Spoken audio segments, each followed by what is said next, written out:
slow. I actually hope this one goes out midstream. It won't, though. We'll have to suffer. The connection here just sucks.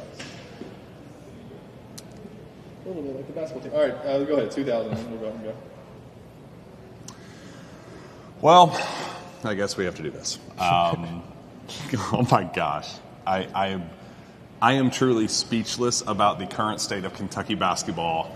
For the first time in a very long time, like losing in ways that I can't even describe because it doesn't even seem like real life. A 73-68 correct loss to the Missouri Tigers to give Kentucky a quad 3 loss at home and very much put them outside of the NCAA tournament.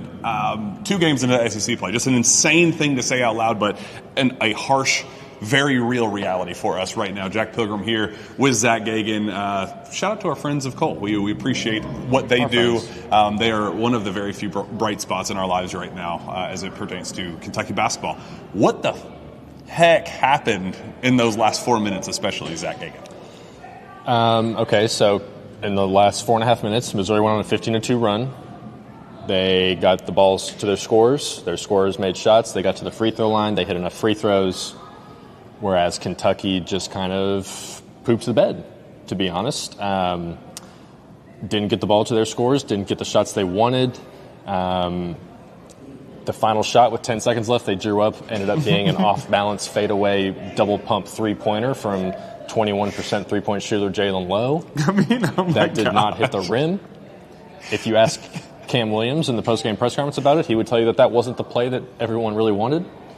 Mark Pope also said the same thing, said that the play that was drawn up was a drive, head down, Jalen Lowe kick out to Cam Williams. So understand Cam's frustration there. Yes, there was definitely at least it seemed like a good bit of finger pointing going on in the post-game press conference, kind of from everyone all around. So just very disappointing. Like you said, quad 3 loss. This kills an already kind of mediocre resume as well. Stinky resume. Otega Owe had 20 points. He was the only guy in double figures. That's a red flag. That's an insane Jalen Lowe was, I think it ended like 2 for 11 from the field, just could not get any of his shots to go down. We saw Jalen Lowe and Jaden Quaintance start the game. It prevented them from falling into a double-digit hole early on, and then baby steps. Yes, and then slowly, and then JQ comes out after 3 minutes, and then within the first 4 minutes, 9 players still touch the floor. So the tightening of the rotation is happening, but there's still kind of it feels like things are moving too fast with the rotations. Guys aren't being able to get in and establish any chemistry out there. Denzel Aberdeen made some multiple questionable decisions. There was a point where Otega Owe just didn't even see him right next to him for a wide open 3, just essentially kind of shoot him away and said, or didn't even look at him, said, I'm just going to miss this mid-range jumper.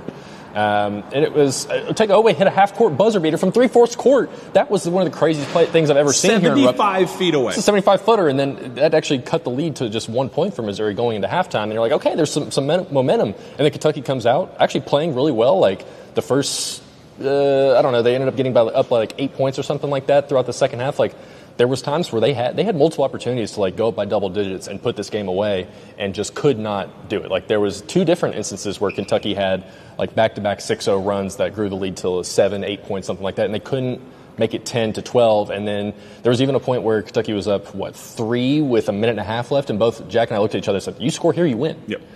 They did not score, and then Missouri continued to score after that. So there was just a lot of poor, Brandon Garrison had a lot of cool moments in the second half, and he throws the ball right out of bounds with a minute left. There was one point where he won the game for Kentucky. He had an end-to-end fast break that ended with an assist, and I was like, this is a completely different player than what we've seen the last year and a half. And then he makes a mistake. And this is not a Brandon Garrison thing, but everyone on this team throws the passes at the teammates' feet. I don't understand how you can be this bad at every pass goes to the player's foot. I think it was Mo to Jaden, and it was a bounce pass from 2 feet away. I'm like, in the paint, too. What are you doing? Yes, a bounce pass in the paint. Of course, that turned the ball over. Mo Diabate is just every time he gets the ball in the paint, it just feels like he's trying to hold onto it like it's a football, and then someone comes in and punches it out. If only there was a really smart coach that said something to that effect, that this team just really struggles, that once the ball gets dumped down to the bigs, that they really struggle passing it out. And man, if only the feedback was beneficial and they took that feedback and did something with it. That'd be really awesome. Well, and then in the final, Jaden Quains didn't play the final 3 or 4 minutes of the game, whatever. Like Steven even talked about, just because he didn't have a great game doesn't mean that you should probably still have him in. Like, Brandon Garrison and Malachi Moreno had their moments, but you can't tell me that it wouldn't have been more beneficial to have a guy like Jaden Quains in there to help disrupt things and make it a little bit easier. There's just a litany of things that we could go on about, right? Like, I don't even know. Let me look at Colin Chandler's minutes. I don't even think he played that many. Colin Chandler had 5 minutes. It was really just an 8-man rotation, really a 9-man rotation if you leave it kind of disregard Colin Chandler and Brandon Garrison, a 7-man rotation. So that's kind of what we were asking for, but the pieces just don't seem to fit. There's no synergy going on right now. Mark Pope even said that they stink. Their half court pace stinks, is what he said. Then he mentioned it's personnel issues, it's coaching issues, it's all of the above. And he said the BBN deserves to be frustrated. I think we're beyond frustrated right now. You are coaching for your job.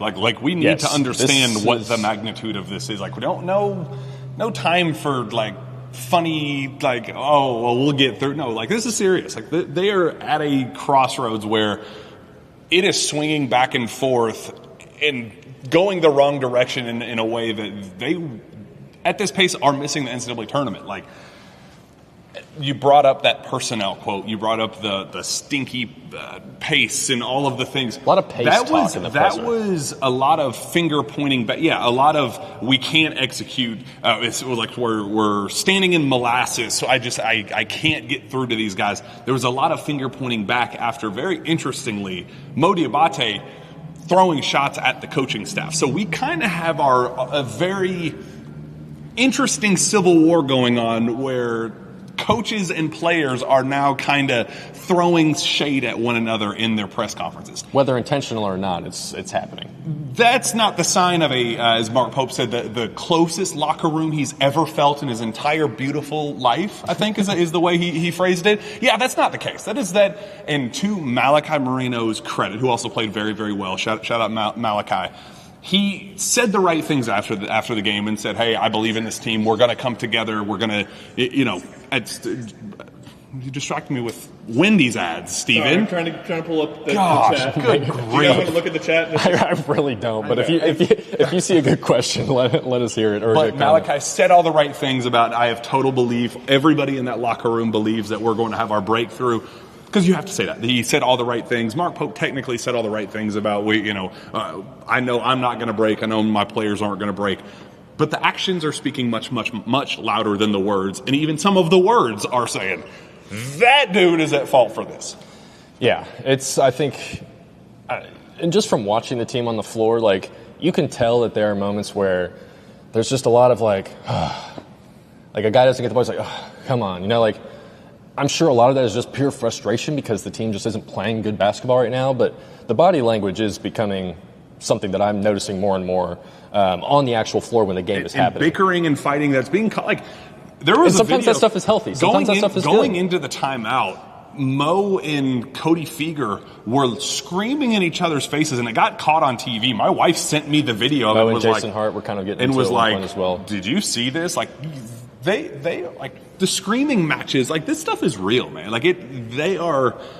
There are no answers, and I think the realization of all of this is kind of crashing down, with the personnel quote. That is such a telling thing. It was a very brief thing, but a very telling thing that Pope said, that I think there is a realization that hey, there isn't just an obvious answer here.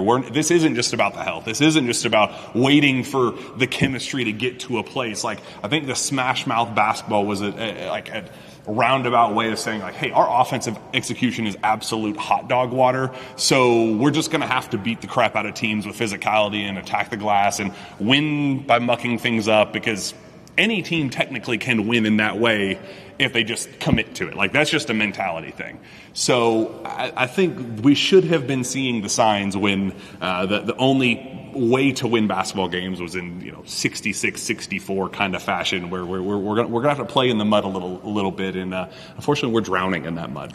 Well, and like there were points in the second half where the offense was kind of churning along and playing well. I felt like a lot of it was just getting it out in transition. I was just looking it up. That's what I was looking at. 24-7 fast break points for Kentucky. So like when they were getting out in transition, they were finding easy ways to score. Like they were able to generate good 3-point looks. They were able to get to the rim, able to get to the foul line. They missed a bunch of free throws though. They went 17 of 24.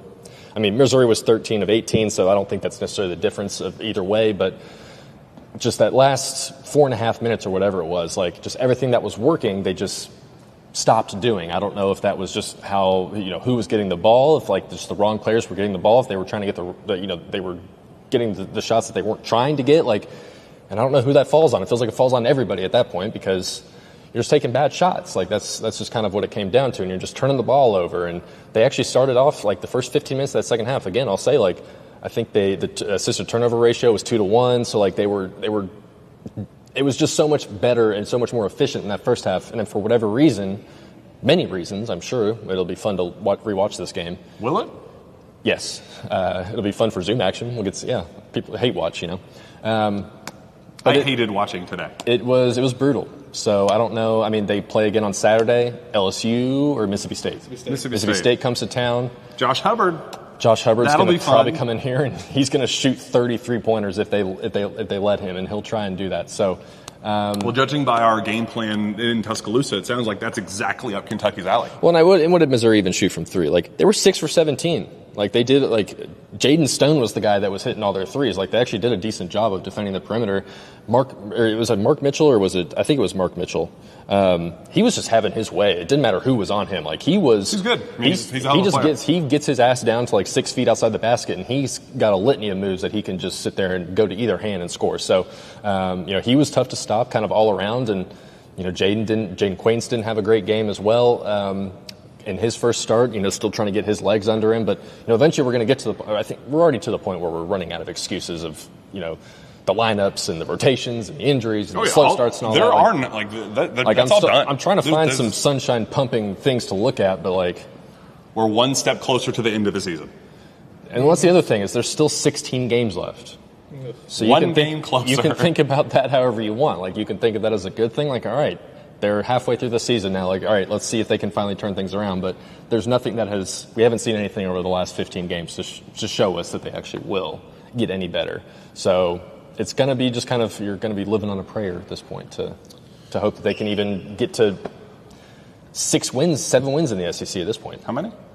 Why do I keep doing that? It's like it's drilled in my brain right now. Like I'm not even trying to do it on purpose. Yeah, Bon Jovi is not walking through that door. But who is walking through that door is our our friends. Living on a prayer. Yes, you did. I did so say that's that, fine. See, there's Mario over there. Mario, you feel better?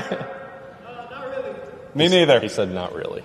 Well, while we wait for Mario to come over, thank you to our friends of coal, because they're dedicated to informing and educating Kentucky citizens about the coal industry and its vital role in the state's future. Head to friendsofcoalkentucky.org to learn more. All right. I just want to say this. People have been telling me I need to suit up for Kentucky. So if Mark Pope, you want to we could possibly, you got some eligibility. Shoot you a DM, maybe set it up, maybe.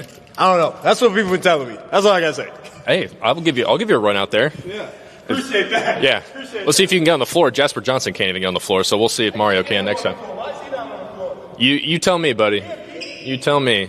Trent Noah as well, DNP. I believe that was DNP. Jasper Johnson's first ever DNP dating back to middle school.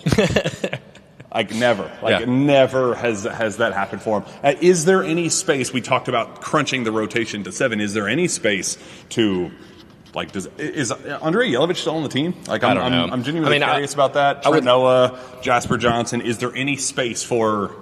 I mean, I've reiterated that I would kind of like to see Jasper just at least get some force-fed some minutes, but I mean, they're just to the point now where they just can't afford to do that anymore. You could afford to do that if you're 2-0 or even 1-1 in the SEC. You could afford to do more experimenting, but now they're just going to be playing catch-up, so they're just going to have to keep playing. You're going to get to a point where now you actually are maybe overloading your best players because you have no other choice. So we'll see how that ends up going. You know, like I said, the rotation was cut down more or less towards the end there. Colin Chandler 5 minutes, Brandon Garrison 11 minutes. Then it was the other 7 guys that really actually saw the floor. So I think Pope realizes that he's stuck in between a rock and a hard place right now. Roster management. This is the gift that keeps on giving with this group. You also can't score 10 points in 11 minutes, too. So if we're talking that was the first 10 minutes, right? Yeah, that's problematic. There are a lot of things that are very problematic, but what's not problematic is Parlor Pizza. We love Parlor Pizza. They're absolutely delicious. I've had them several times over the holiday season. And boy, Parlor Pizza better hope they do our ad reads forever, because you're just over here gushing. I truly do love everything about Parlor Pizza. And we do have to name a player of the game for Parlor Pizza. It has to be Otega Oweh. The numbers looked good. You take Otega Oweh. Okay. You give him a little shout out. I'm going to give a secret little shout out, a little surprise shout out. Surprise shout out. Okay. Otega scored 20 points, 5 boards, 4 assists, 4 steals. He's had double digits in every game now. Like, he had 13 in the first half. He hit the 3-4 court buzzer beater. So, like, there was fun moments from him, and like he is really good when he gets into the lane. Like, he's just tough to slow down. Like, I think he went to the free throw line. I closed my phone. I think he had 8 free throw attempts, something like that, maybe even more. So, he's doing his job, but that's just in terms of the offensive production. It feels like everything else from him to the bottom of the roster, whoever's playing, is not worthy of a player of the game. But Otega will get it at least. I'm interested to hear what you're about to say, though. Mine is Malachi Moreno. I'm very proud of Malachi because he got benched. I mean, he got the starting nod over Brandon Garrison, and that was such a cool career achievement because, look, Malachi wasn't expecting to come to Kentucky and start. This was a new development for him. He was ahead of schedule. So, things couldn't have gone any better for him to start his Kentucky career. Plateaued a little bit as we got into kind of the end of non-conference, beginning of SEC play, obviously with the return of Jaden Quaintance. And we see the swap there with Jaden earning his first career start.